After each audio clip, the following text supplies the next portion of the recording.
Hello, ladies and gentlemen. Welcome to Reel It In, where we review and preview movies and television shows of the like. I'm your host with the most, Roman RBC, and we are here to talk about The Blacklist, which airs on NBC every single Monday evening. Anyways, Blacklist Season 2, Episode 2.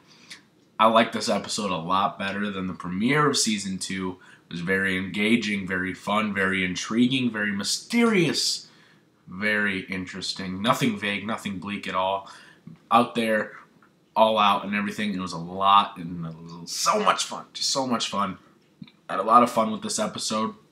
Keep in mind I have a little bit of a cough. I'm still a little bit sick. I've been coughing for 3 days and it's hurting my lungs. I swear I'm going to cough up blood any second now. So I got a little bit of water here this time around. I didn't have any during my Gotham recap. So go ahead and check that out on my channel if you haven't already, if you're a fan of the show. So The Blacklist, Episode 2, lots of fun. James Spader.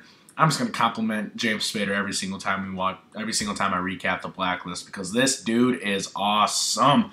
I love James Spader and I cannot wait. I can't express enough how excited I am to see him play Ultron in Avengers 2, Age of Ultron, the villain. I'm really, really excited about that. Megan Boone knocks it out of the park once again as Elizabeth Keen, and last week I was pretty fond of her little haircut, but this week it looked a little bit different and threw me off. It wasn't completely terrible, but it was definitely different. Definitely something that you're not used to seeing, and I'm going to have to get used to it. Basically, I don't remember the name of the episode, but I believe they were number 121 on the Blacklist, and they went, at first you think they're robbing the bank, but then, when they go back and obviously this is going to be spoiler-filled, ladies and gentlemen, so go ahead and exit out if you haven't seen it already. Oh, dear heavens. Oh, dear heavens. Look at that. That shows you how tired I am. I feel embarrassed. But anyways, you think that they're robbing a bank, but they're really not. And then they take this girl. Well, we don't know it's a girl yet. We don't know what they do. They just kind of go in and they go out, and you're kind of left questioning at first, well, what are they doing? And then when Wrestler and Elizabeth, they go to the site of the crime, and they go check the cameras across the street, which is the only view of the building, because these guys are geniuses, and they wiped out everything until 30 minutes before they got there. And they went to go check out those cameras, and they see 5 people walk in the building and 6 people walk out. Now, I had kind of already expected a little bit of something like that because I'm a lot smarter than people think. And the guy, I forgot his name, if he even had a name at all, if they even said anything. What happened was there was this guy in this black suit. I feel so weird with this water right now, but I'll get over it. You'll get over it as well. Completely informal, relaxed, by the way. We're talking like we're sitting in a room and doing fun things. So, anyways, I kind of expected it when this guy, this really sketchy looking guy, always looking sketchy when he's super tall and lanky, got this long face, he's got black hair, he's just a little bit weird, a little bit different, he's out of the norm, I should say, really. But I kind of expected something a little fishy going on, like a rat on the inside, something like an inside man. That's kind of what I expected. And then things took a little bit of a different turn. This girl ended up, getting shot, and I forgot her name. But, I mean, it's so hard to remember names from the Blacklist because there's so many. You remember key ones like Red, Elizabeth, Wrestler, Berlin. You remember, all these names, but so many names are being thrown out, you forget a lot of them. So I apologize. Like I said, completely informal. Totally not meant to be serious whatsoever. But, well, actually, I'm meaning to be serious, but not, totally serious. Like to have lots of fun. But I'm completely getting off track here. I'm really, really tired. But when Reddington gets the tooth from his wife from Berlin, Berlin takes the tooth out of her mouth, sends it to Reddington because Berlin believes that Reddington tortured his daughter. And if you go back to Season 1, this is obviously going to be spoilers for Season 1 if you haven't seen it already. I don't know why you would be here anyways if you haven't seen Season 1, or any of Season 2 for that matter. But there's this episode where it's talking about Berlin, getting to know him a little bit better, and he was in a jail cell, and he kept getting body parts from his daughter about every single day, I believe it was, and he believed it was Reddington, and that's why Reddington and Berlin are, arch nemesis. is totally made up word. But anyways, so he's convinced that Reddington is the guy that did this to his daughter, so he's going to do it to someone that he loves. Now, the wife doesn't know that Reddington knows that she's captured, which is interesting. And I'll get to a point later on in the video towards the end of the episode that involves Reddington and his wife in Berlin. But he finally calls for a meeting, and he says, listen, we need to meet up. So he goes to Coney Island, New York, and they sit down and talk. They talk a little bit about what happened, and this is where you figure out, excuse me, where Reddington says that he didn't do that cruel stuff to his daughter, and he's mistaken, and they have a common enemy. And I think that's so interesting because, I mean, if Berlin's number 8 on the blacklist, who are the other 7? I mean, I couldn't even imagine someone even worse at this point, but we'll see as the season moves along. Only 2 episodes in, we have 20 left, but it was very intriguing, very, very interesting. I really like what they brought to this episode. There was a lot of setup, but there was a lot of payoff as well.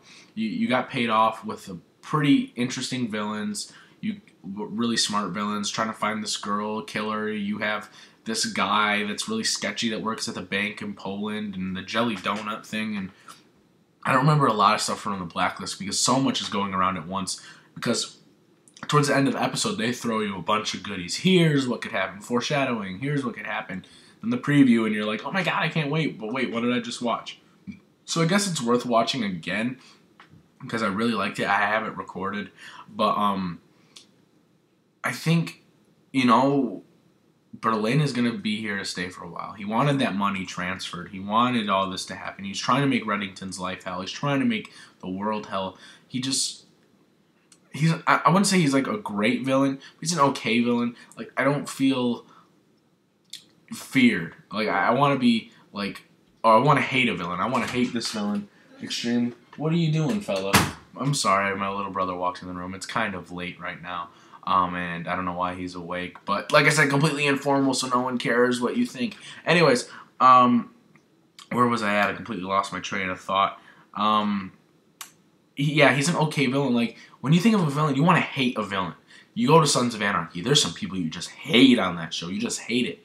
When you go to the Blacklist, you don't really hate anyone. Because the thing with the Blacklist is they have this trend of here's the bad guys in the first 3 minutes, cut to the opening intro, something said by Reddington, here's a subplot, this, that, and the other, and then capture the villains, action scene, talk, action scene, capture the villains. And it's usually the same organization over and over again, each and every episode. And that gets kind of boring, to be honest.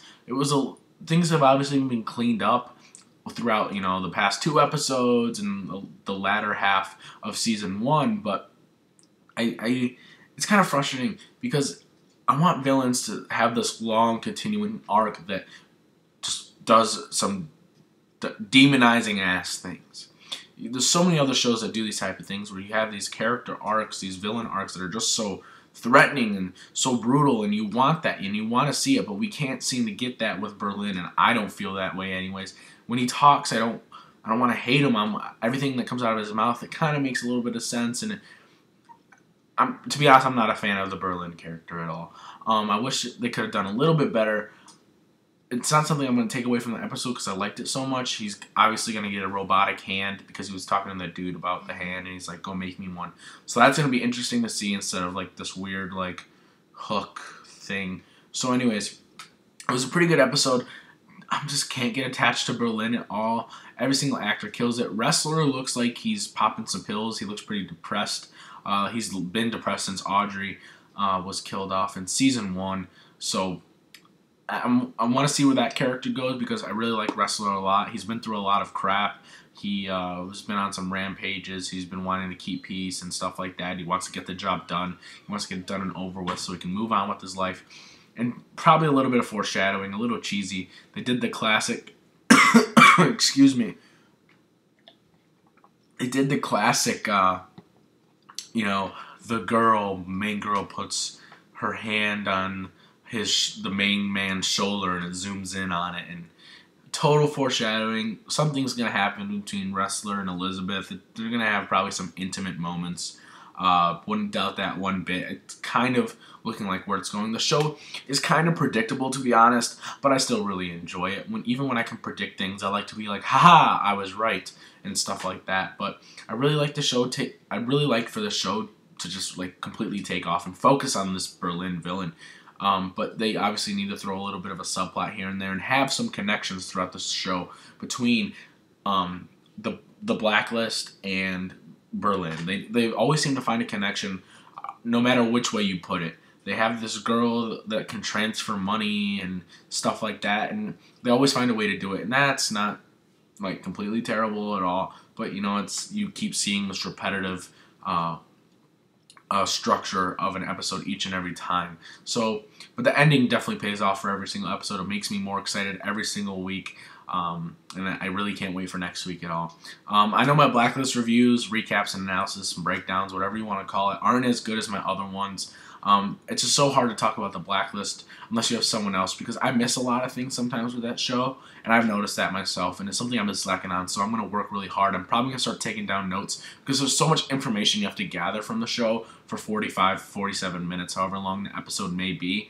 So I'm probably going to start writing down notes, the positives and negatives, you know, what I liked, what I didn't like, what I expect, how does this work out, how is this all connected. So I'm probably going to start doing that for you guys, and I'll be able to sound a little bit more professional like that. But I mean, I'm completely informal and trashy now. I should have made another video just without this, but I don't really care because it's late. My voice is running out. But go ahead and like the video if you like the video. If you completely dislike the video and you liked seeing me pour water on my shirt, go ahead and dislike it as well, because I'm completely unprofessional. But I don't care, and my little brother walking in, so if you completely hated it, just go ahead and hit the dislike button. That's your opinion, not mine. I cannot tell you how to live your life, so go ahead and hit that subscribe button as well if you want to keep updated with everything TV and movie news related, where we recap, analyze, break down, review, and preview many movies and television shows of the like. If you haven't already, if you're big fans of Sons of Anarchy, I got a recap analysis of episode 4 of the final season coming out late tomorrow night. I've got Gotham, both episodes up. I've got the Blacklist, episode 1 and episode 2, and I've been pretty much circulating around TV. We got the Flash in 1 week. We got Arrow in 1 week as well. Well, 9 days to be exact for Arrow and 8 days to be exact for the Flash. Then we got The Walking Dead that following Sunday, and then we got Star Wars Rebels. And I'm just going to be packed with having to talk about all this stuff because I love television. Constantine later in October, so I'm going to be packed with television. Might catch up with some other shows. Excuse me. Just brutal. Sleepy Hollow, all that good stuff. I'm really excited about doing this stuff. I have a lot of fun. I love talking about movies and television. Interstellar looks amazing. I can't wait for that movie to come out. I'm going to go see a few movies over the break. I'm probably going to go see Gone Girl, Fury, The Judge. We'll see where I go from there. I'll make sure I'll break down those movies for you guys as well, analyze, talk about those for maybe 20 to 30 minutes because I like talking about movies a little bit more than television because you're working with 2 hours, not an hour. So go ahead and just subscribe because it's amazing on this channel. I love interacting with people. Go ahead and comment what you thought about the Blacklist, your thoughts on what's coming up for Red and Elizabeth and Berlin as well. This is Roman with Reel It In. And I want you guys to have a swell day.